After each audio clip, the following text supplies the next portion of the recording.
Om Mani Padme Hum. Om Mani Padme Hum. Om Mani Padme Hum. Greetings, silent navigators of our cosmic mother womb of new creation. Together we rise into our heavenly realm of the fifth dimensional reality, as we live from our hearts, being connected to all things.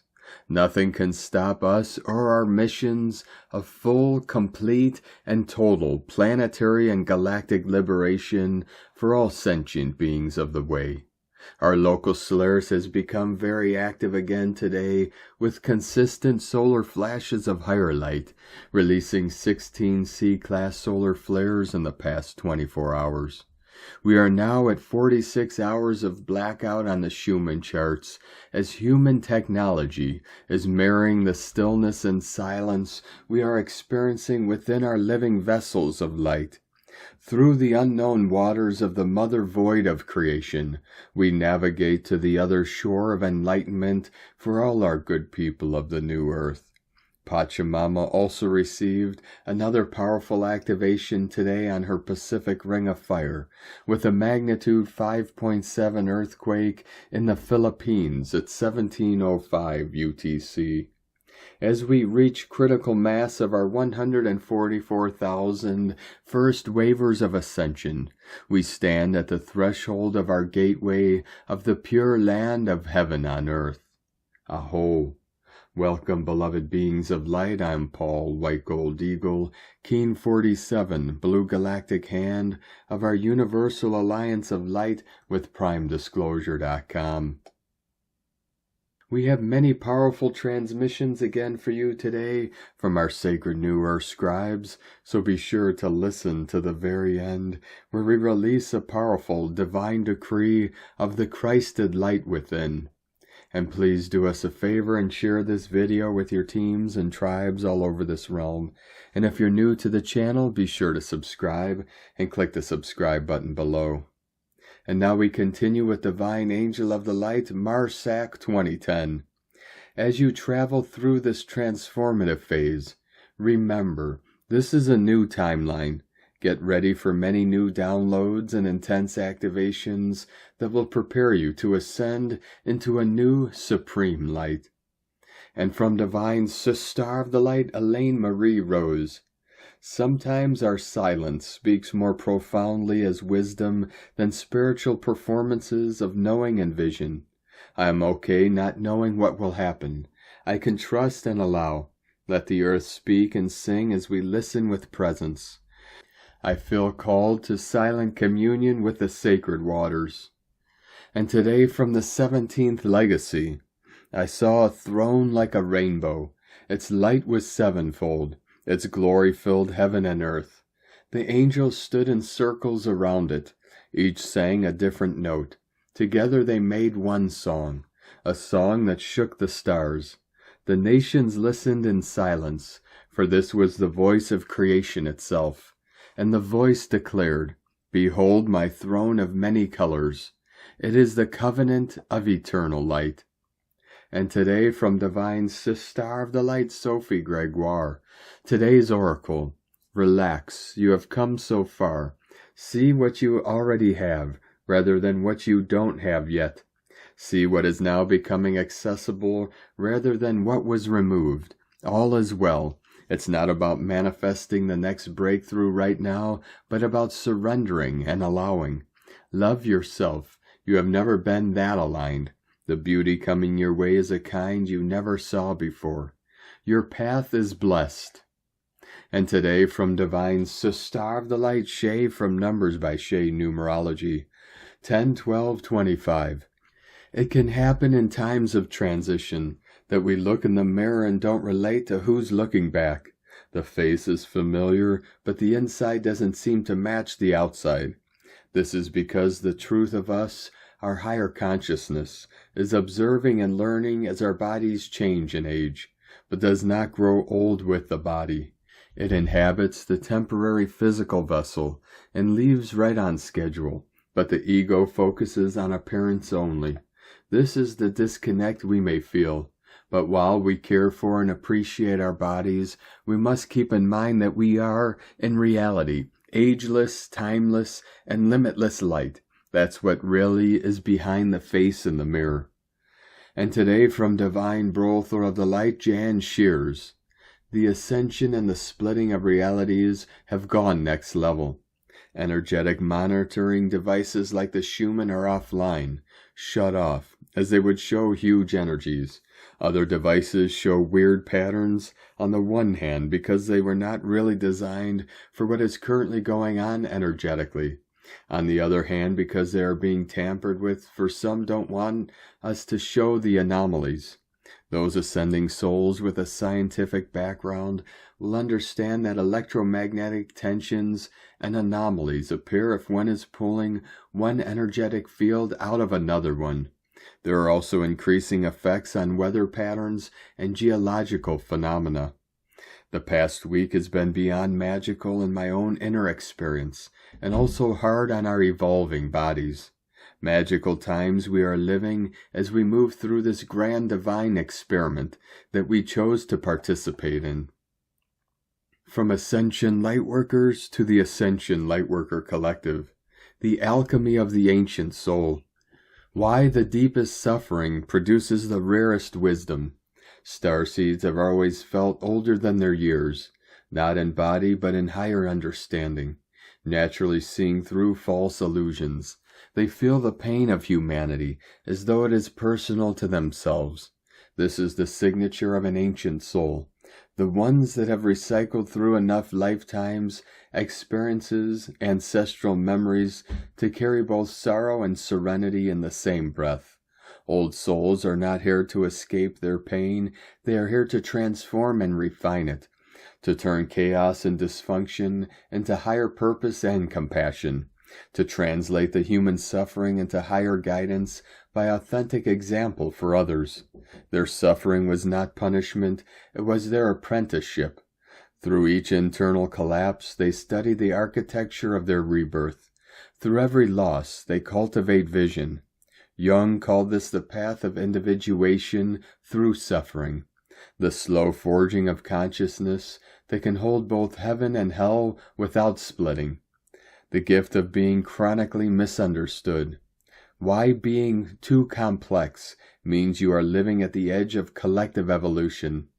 The ascending self feels like they live in a language no one speaks but them. This was not failure, it is foreshadowing.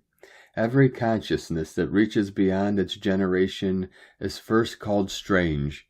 Nietzsche said those born ahead of their time are punished with loneliness. But that loneliness is a sacred space, intentional hibernation, the chrysalis between eras. Your sensitivity to subtlety, your refusal to live superficially, the deeper need for meaning in a world obsessed with outer and shallow distractions. None of these are flaws. They are clear signals that you see much further than most. There are choices to be made when feeling misunderstood. Either shrink your vocabulary to fit their comprehension, or keep speaking your truth until the right ones appear. Why your loneliness is proof of awakening, not failure. You may have always felt like the outsider, in family gatherings, in friendship groups, and even in love. You wore the costume, you played the part, you tried to laugh at the right moments, to blend into the rhythm, and yet deep down you always knew. You are not truly into it. The belonging you felt was superficial, dependent on silence and performance. So when you began to heal, the truth came pouring in, realizing you never really belonged there. This is known as the painful exile of separation from the collective illusion. Nietzsche stated to become who you are is to risk standing alone. For the trauma survivor, this exile is extremely intense. When love was conditional, authenticity always carried the price of rejection. Over time, loneliness felt like failure. It felt like proof that something was different about you. The conscious reframe. Not belonging is not failure. It is evidence that you refuse to abandon yourself for the comfort of the outside crowd. The loneliness you may carry at various times is not the absence of connection.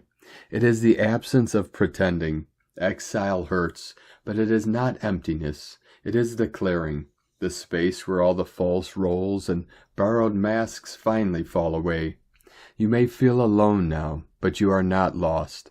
You are on the threshold of a deeper belonging, one not based in egoic performance, but in the unshakable truth of who you are.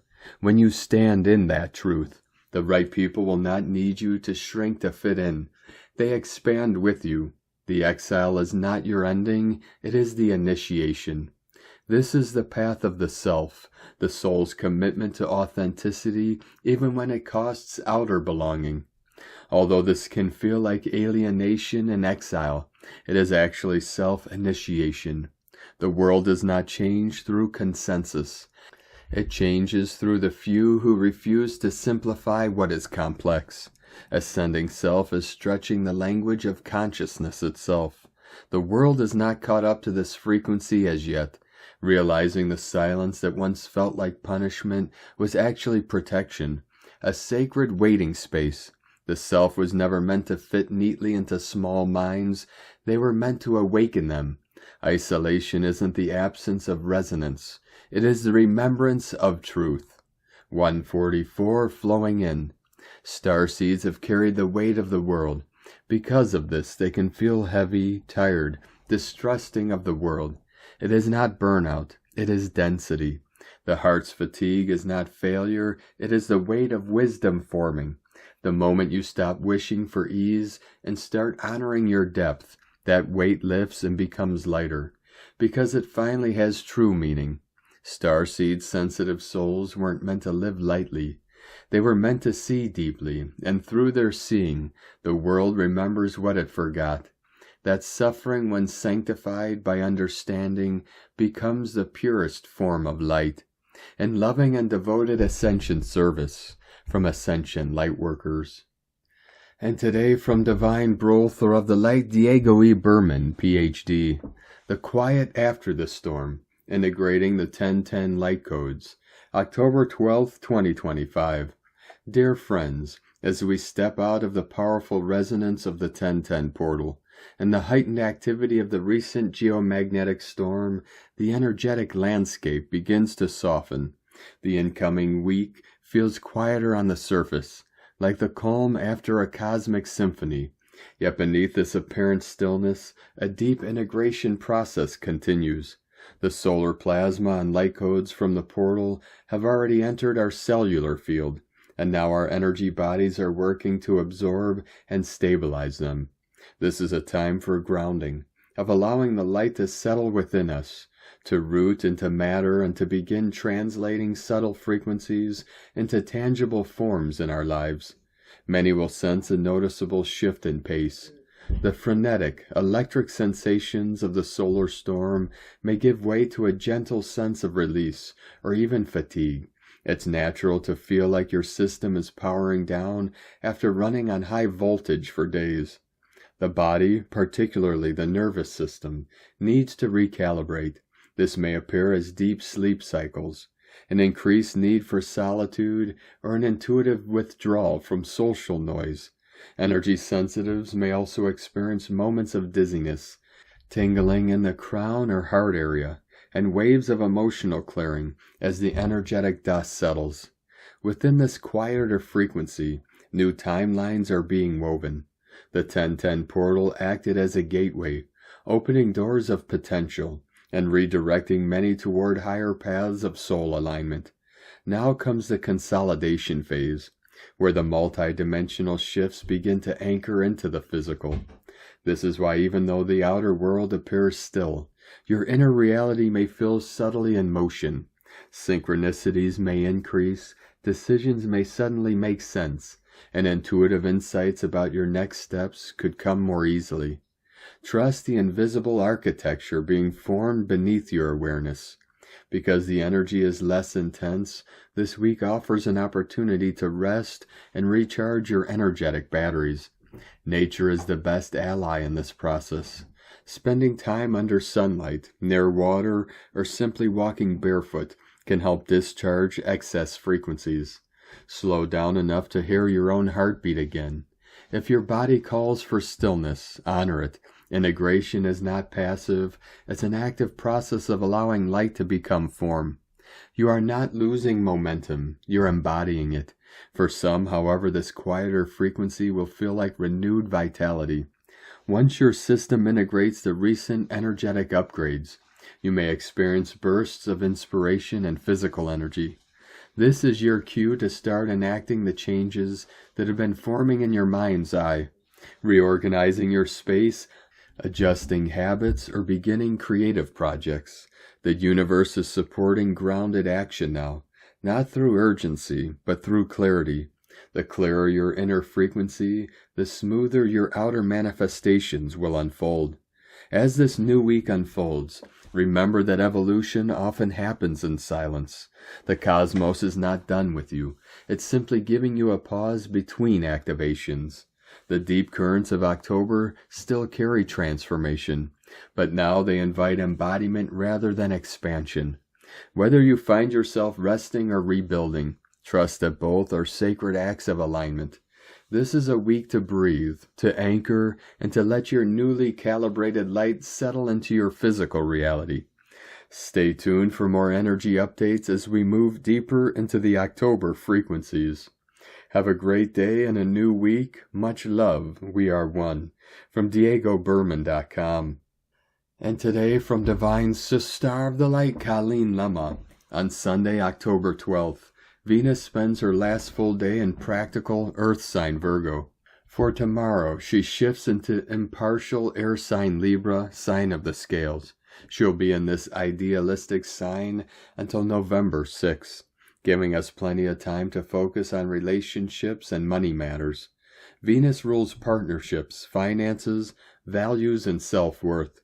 She also rules beauty, happiness, pleasure, and intimacy.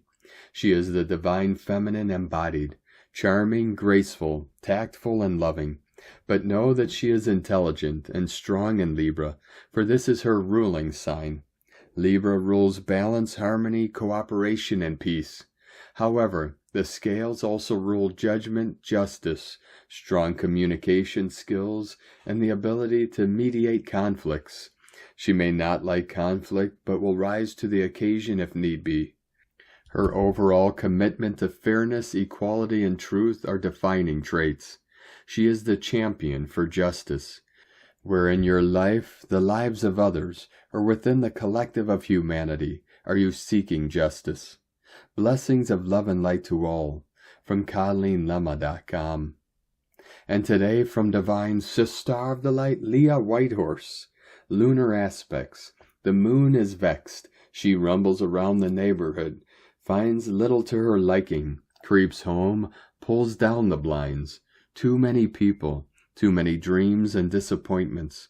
An overwhelming sense of loss ripples up from deep inside. All the grief we push down, all the sadness over what never came to be, all that we missed and should have had. The moon is splashing around in our history, sending up waves. For some, though, it isn't sadness, just a weird nostalgia tickling the edges of consciousness. A hint of a long-ago perfume, a reminder of a favorite television show as a child. Once loved names on the tip of the tongue. Warm milk, sweet treats, Sunday afternoons playing hide-and-seek. Perhaps that's all it is. A game of hide-and-seek with the inner child. Don't make them wait too long, hiding under the bed. Throw back the covers, reach out your hand, then tell them a bedtime story that reminds them of their power. From LeahWhitehorse.com. And today from the Tzolk'in Times, King 202, White Resonant Wind. Tone 7 with keywords attune, inspire, and channel. Centers the 7th day of the Yellow Warrior wave spell, like tuning into a clear frequency to guide your quest. 7, a sacred number tied to the 7 colors of the rainbow and 7 chakras, marks the middle of this 13-day cycle. The 16th chapter of the Tzolk'in's 20, focusing on intelligence, questioning, and fearlessness. Take 20 minus 13, the Tzolk'in's foundation, and you get 7. linked to the crown chakra and channeling insight. White wind represents communication, spirit, and breath, making today about channeling and sharing information. On day 1, you chose a quest. Now tell others about it, letting gut instincts, not ego, guide your dialogue to advance your mission. As wind symbolizes breath, try breath work to connect with spirit, enhancing your fearless journey. And today from Divine Sister of the Light, Christina Papa Giorgio, White Resonant Wind, 7 Eek, Keen 202, 12th of October 2025. Attuning to Spirit, Keen 202 equal 4, Form, Structure, Foundation, Earth, Angelic. An extra heavenly enchanting day for channeling and connecting with Spirit. Day 7 in the Yellow Warrior Wave spell of fearlessly questioning everything in our path with profound intelligence, disabling the old paradigm and fully focused on forging a new path to a brave new world. Today we are channeling messages from Spirit which inspire us on our quest to New Earth. Tone of Creation, Resonant Tone 7 in the emotional realm. Action inspires, power channels, essence attunement. The resonant tone very powerfully ignites the manifestation potentials to propel our quest today, as it provides the ability to fine-tune and channel these magical forces. Remember that it is our vibration that will energize our creation, and that this is broadcast through our emotional body rather than our mental body. So it is very important that we are stable, calm, and receptive to our feelings and what frequencies we are actually emitting as a transmitter to the etheric realm. At tone 7, our vibrating phenomenon learns to be still and to listen. Mystical 7 understands that everywhere is magical, but right here is better. Once we attune to Spirit and then channel the magic through this present moment that is available to us all. Today's question is, how can I channel and attune to the messages of Spirit to fearlessly inspire my greatest quest? Divine blessings for becoming a divine channel and transmitter. May you receive the answers you seek. In la ketch a la keen. Christina White Magnetic World Bridger, Keen 66. Keen 202. White Resonant Wind. The mantra, the code for today is, I channel in order to communicate. Inspiring breath. I seal the input of Spirit with the resonant tone of attunement. I am guided by the power of timelessness. And now we complete today's transmissions with a very powerful divine decree of the Christed light within. I now stand in the radiant truth of my divine origin. I am a vessel of pure source light, a living flame of the Christ consciousness made manifest upon earth. With every breath, I release all illusions born of the ego mind. I dissolve the false reflections that no longer serve the light of my soul. I reclaim the sacred mirror of my reality and fill it with the frequencies of unconditional love, harmony, and peace. I decree that only the mind of Source lives through me now. All that I see, all that I feel, all that I create reflects the perfection of divine order. Beloved Pleiadian, Syrian, and Arcturian councils of light, I open my heart to receive your golden streams of remembrance. Through your celestial guidance, I anchor the codes of heaven on earth. I am the Christ light embodied. I am the mirror of divine love. I am the bridge between worlds, shining the eternal truth. All is one, and I am that. So it is. Thank you for joining us today, beloved beings of light. Have a most beautiful, blessed day as we continue our journey through the ascension portal and into our new heaven upon the new earth. Keep walking gently your sacred path with heart, with peace and love in every step, and keep shining your light brightly into the night. Be sure to make this day and every day the best day ever. The eagle and the condor love you all. Namaste.